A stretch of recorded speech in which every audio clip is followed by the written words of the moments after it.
पड़ेगा। जी जी, आपने कहा लॉ एंड ऑर्डर को लेकर के तमाम तरह की दिक्कतें हैं शांति प्रसाद भट्ट जी, चाहे वो अंकिता प्रकरण हो या फिर देहरादून में जो हुआ या ऋषिकेश में जो हो रहा है।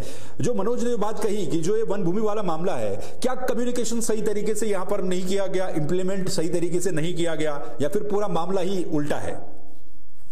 देखिए दिग्विजय, मैं इस पर बड़े विस्तार से बात करना चाहूंगा जी। मैं आज उन तमाम जो आरोपियों को जेल में डाला है, मैं आसुद्दोवाला जेल से उनसे मिलकर आया हूं। उनका मनोबल बड़ा ऊंचा है। उनका कहना है कि सरकार ने बहुत दमन किया है, इस दमन का जवाब लोकतांत्रिक तरीके से दिया जाए। अब मामला क्या है? देखिए, भारतीय जनता पार्टी इस समय पूरे राष्ट्र में बदनाम हो चुकी है। ये सनातन धर्म के पार्टी अपने आप को, अपनी इज्जत को नहीं बचा पा रही है जी। बलात्कारी साबित हो रही है और बलात्कारियों के पक्ष में ये सरकार खड़ी हो रही है। मामला अंकिता का था। उत्तराखंड में भाजपा की नेत्री के द्वारा ही भाजपा को सरेआम बदनाम किया। सोशल मीडिया पर उसने 2 राष्ट्रीय नेताओं का नाम लिया, जिससे भाजपा की किरकिरी हुई। पूरे उत्तराखंड में आंदोलित जनता हुई।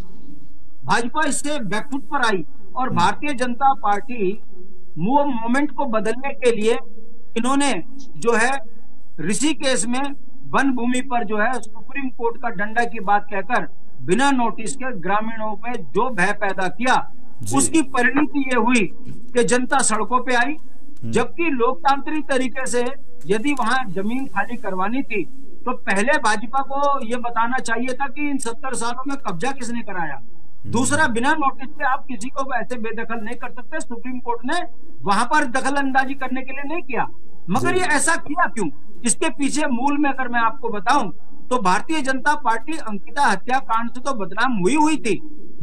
भाजपा सनातन धर्म की पार्टी कुंभ के क्षेत्र में शराब बेचने में प्रमुखता से रिजर्व फॉरेस्ट में जो खारा स्रोत में है वहां पर एक अवैध ठेका चल रहा था। उसमें मंत्री पर आरोप लग रहे थे। ऐसे में भारतीय जनता पार्टी दोनों तरफ से घिरी हुई थी और जिनको जेल भेजा गया वो लोग खारा स्रोत में जमकर विरोध कर रहे थे कि ये देवभूमि के अंदर शराब का ठेका बंद करो और रिजर्व फॉरेस्ट से ये जो है यहां से हटाओ। अब ऐसे में भारतीय जनता पार्टी के पास इन दोनों जगहों से बदनाम होने से बचने के लिए सिर्फ एक काम था, वो था उत्तराखंड के मूल निवासियों को ही प्रताड़ित करना। अब सुप्रीम कोर्ट का जो ये आदेश की बात कर रहे हैं, मैं इस भाजपा का चरित्र बता रहा हूं कि सुप्रीम कोर्ट ने जब झुग्गी झोपड़ी हटाने की बात की, नदियों के किनारे जान जोखिम में है गरीब लोगों की, तब ये अध्यादेश ले आते हैं कैबिनेट में। और यही सुप्रीम कोर्ट के आदेश की बात करते हैं तो ऋषिकेश में बड़े बड़े उद्योगपतियों के होटलों पर कार्रवाई नहीं करती, तभी बैकफुट पर हो जाते हैं। मगर ये सुप्रीम कोर्ट का केवल आदेश दिखाकर इन्होंने जो उत्तराखंड में भाजपा के खिलाफ मुखर आवाज बने थे उनको जेल में डालने की बात थी। एक पत्रकार, महिला पत्रकार ने अपने ही पत्रकार बिरादरी के योगेश डिबरी पर मुकदमा दर्ज किया पुलिस के इशारे पे, और जो दूसरे हैं उनके ऊपर जो मुकदमा लगाया, वो कैसे मुकदमा लगाया? एक जो राणा कोटी था, सीताराम राणा कोटी, वो एम्स में अपने रिश्तेदार को लेकर गया था, वहां से पुलिस ने उसको अरेस्ट किया। दूसरा संदीप भंडारी, वो अपने घर में सो रखा था, पुलिस ने उसको वहां से अरेस्ट किया।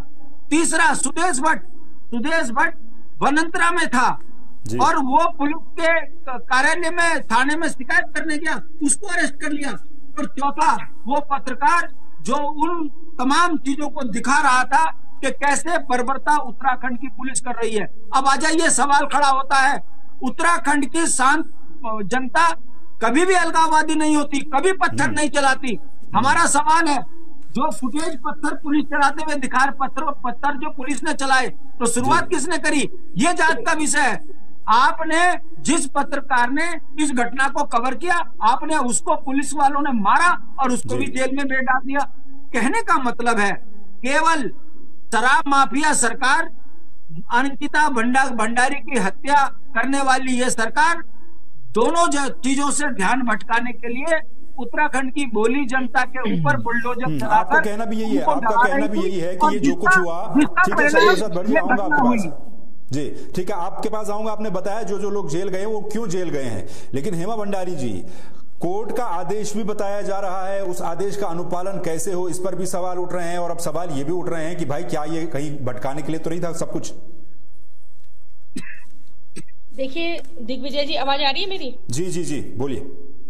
देखिए दिग्विजय जी, सबसे पहले तो मैं आपके चैनल के माध्यम से धाकड़ धामी जी जो मुख्यमंत्री हैं इस प्रदेश के, उनसे कहना चाहूंगी कि क्यों इतने हमारी देवभूमि उत्तराखंड में ये त्राही माम जो करवा रखा है। क्या आप लगता है कि आप हमारे उत्तराखंड के मुख्यमंत्री हैं? हमें तो बिल्कुल नहीं लगता कि आप हमारे उत्तराखंड के मुख्यमंत्री और उत्तराखंड का भला चाहने वाले हैं। नहीं तो आज जो स्थितियां पैदा हो रखी हैं, जानबूझकर ये कराई जा रही हैं स्थितियां। मतलब आप देखिए ना, सुप्रीम कोर्ट का जो आदेश था कि खाली जमीनों का ब्यौरा, आप कैसे वक्त पे उसको लेके आते हैं। जैसे ही पता चलता है कि अंकिता भंडारी के केस का खुलासा हो रहा है, वीआईपी का खुलासा हो रहा है, रिकॉर्डिंग ऑडियो वायरल हो रही है, तो ऐसे टाइम में आप एकदम एक्शन लेते हो। आप वहां की जनता से बिल्कुल, आप वहां की जनता से कोई आपकी वार्तालाप नहीं होती है, किसी तरह से उनको समझाया नहीं जाता है और तुरंत आपका